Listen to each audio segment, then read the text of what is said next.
اما بعد فاعوذ باللہ من الشیطان الرجیم بسم اللہ الرحمن الرحیم وَإِن طَلَّقْتُمُوهُنَّ مِن قَبْلِ أَن تَمَسُّوهُنَّ وَقَدْ فَرَضْتُمْ لَهُنَّ فَرِيضَةً فَنِصْفُ مَا فَرَضْتُمْ إِلَّا أَن يَعْفُونَ أَوْ يَعْفُوَ الَّذِي بِيَدِهِ عُقْدَةُ النِّكَاحِ وَأَن تَعْفُوا أَقْرَبُ لِلتَّقْوَىٰ وَلَا تَنسَوُا الْفَضْلَ بَيْنَكُمْ إِنَّ اللَّهَ بِمَا تَعْمَلُونَ بَصِيرٌ۔ صدق اللہ العظیم و صدق رسولہ النبی سورۃ البقرہ آیت نمبر 237 ہے۔ اللہ تعالیٰ فرماتے ہیں، اور اگر تم نے عورتوں کو بغیر چھوئے طلاق دے دی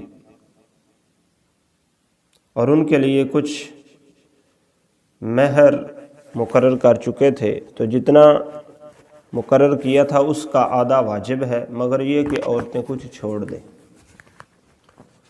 تو اس سے اشارتاً معلوم ہوا کہ اگر بغیر خلوت کیے خامد مر جائے تو عورت کو پورا حق مہر ملے گا۔ مہر کا آدھا ہونا طلاق قبل از خلوت میں ہے۔ یعنی اللہ تعالیٰ فرماتے ہیں کہ اگر بغیر خلوت کیے شوہر جو ہے جیسے ہی نکاح ہوا چند گھڑیوں بعد اس کا وصال ہو گیا، وہ فوت ہو گیا، تو اب عورت کو حق مہر جو ہے وہ پورا ملے گا جتنا مقرر کیا تھا۔ لیکن اگر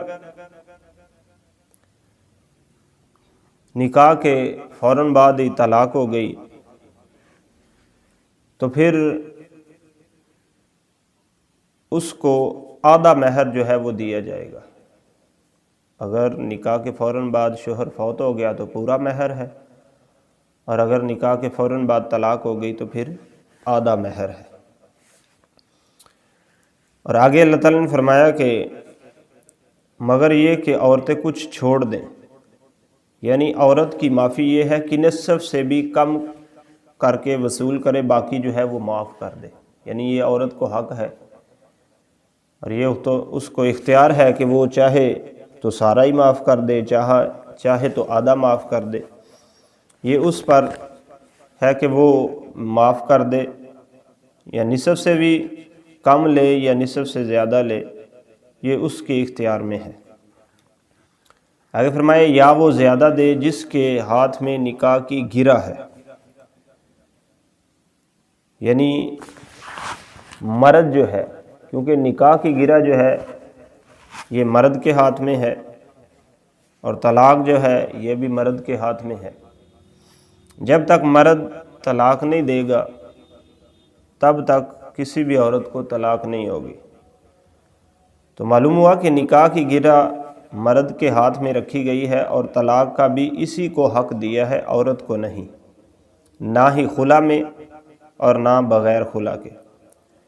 یعنی خلا میں مرد کی مرضی پر طلاق موقوف ہوگی۔ آج کل عوام نے جو خلا کے معنی سمجھے ہیں کہ عورت اگر کچھ مال دے دے اور اپنی اس سے جان چھڑا لے تو یہ ٹھیک نہیں ہے، جب تک مرد طلاق نہیں دے گا تب تک طلاق نہیں ہوگی۔ آج کل عدالتوں میں ایسے ہی ہوتا ہے، اگر کوئی عورت خلا دائر کرتی ہے تو عدالت والے جو ہیں وہ ایک نوٹس بھیجتے ہیں اس کو، پھر دوسرا بھیجتے ہیں، پھر تیسرا بھیجتے ہیں، وہ حاضر نہیں ہوتا تو وہ خود ہی لکھ دیتے ہیں کہ تجھے طلاق ہو گئی۔ تو حالانکہ ایسا شرعی لحاظ سے جائز نہیں ہے۔ عدالت کو حق ہے کہ وہ جو ادارے ہیں قانون نافذ کرنے والے، ان کو پابند کرے کہ اس شخص کو ہمارے سامنے حاضر کیا جائے، پھر جو بھی معاملہ ہو وہ آمنے سامنے ہو۔ تو اگر دیکھا جائے کہ وہ جو عورت کے حقوق ہیں وہ صحیح ادا نہیں کر رہا، خرچہ وغیرہ نہیں دے رہا یا ظلم وغیرہ اس پر کرتا ہے، تو پھر جو ہے عدالت شوہر کو حکم دے گی کہ اس کو تو طلاق دے، تو وہ پھر طلاق دے تو پھر جو ہے وہ اس کے نکاح سے نکل سکتی ہے۔ اور یہی خلا کا طریقہ ہے کہ اگر شوہر کھانا پینا نہیں دیتا، رہائش نہیں دیتا، اور اس کے حقوق جو ہیں زوجین کے جو حقوق ہوتے ہیں وہ پورے کرنے کے قابل نہیں ہے، یا اس پر ظلم کرتا ہے تو ان صورتوں میں عورت جو ہے وہ خلا دائر کر سکتی ہے، اور عدالت کا یہ حق ہے کہ شوہر کو حاضر کرے اور اس کو یہ حکم دے کہ تو اس کو طلاق دے کر آزاد کر دے۔ تو پھر شوہر جو ہے وہ طلاق دے کر آزاد کرے گا تو یہ کھلا جائز ہوگا، وگرنہ جو آج کل چل رہا ہے یہ شریعت کے منافی ہے۔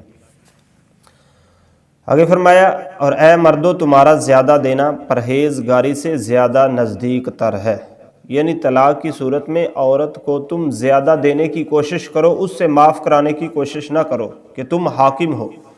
تو حاکم جو ہے وہ دیتا ہوا اچھا لگتا ہے، لیتا ہوا اچھا نہیں لگتا۔ یعنی اللہ نے یہاں مرد کو یہ حکم دیا کہ اگر کسی بھی وجہ سے اللہ نہ کرے طلاق ہو گئی ہے تو ہم اس کو زیادہ سے زیادہ دینے کی کوشش کرو، کیونکہ مرد دینے والا ہے، لینے والا نہیں۔ یہ مرد کو رب نے حاکم بنایا ہے۔ آگے فرمایا، اور آپس میں ایک دوسرے پر احسان کرو، یعنی طلاق کے بعد آپس میں حسد اور کینہ نہ ہو، اسلامی اور قرابت کے حقوق کا لحاظ رکھا جائے۔ یعنی بعض ہوتا ہے کہ رشتہ داروں میں اس کی شادی ہوئی ہوتی ہے تو رشتہ داری کے لحاظ سے بھی اس کا خیال رکھو عورت کو جب طلاق دے دی جائے تو بعد میں بھی، اور حسد اور کینہ بھی نہ کرو اس سے۔ یعنی چھوڑ دیا جب تو بس بھی اب تیری اپنی مرضی ہے، جہاں دل چاہے یا